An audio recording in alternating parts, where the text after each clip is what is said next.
नावाचा एक भामटा बाबा किंवा असा बनाव करतो, त्याने लोकांना पैशाचा पाऊस पडतो हा खोटा आमिष दिलाच, मात्र मुलींचे लैंगिक छळ केले. नेमकं प्रकरण काय, त्या बाबाचा क्लेम काय असायचा, मुली कशा अडकल्या?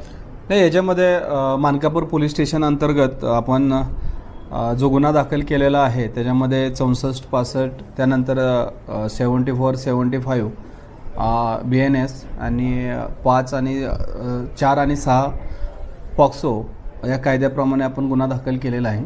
त्याच्यामध्ये जी फिर्यादी आहे गायत्री उकरे, ते नंतर याच्यामध्ये आरोपी झालेले आहे, त्याच्यामध्ये तिला अटक पण केलेली आहे.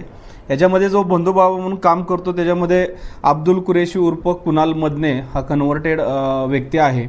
आणि त्याच्यानंतर जे त्याचा मित्र आशू, त्याची मैत्रीण गायत्री आणि ज्या मायनर मुलींचं या ठिकाणी लैंगिक शोषण करण्यात आलेलं आहे त्यांचे मित्र, असे 5 आरोपी आपण या ठिकाणी अटक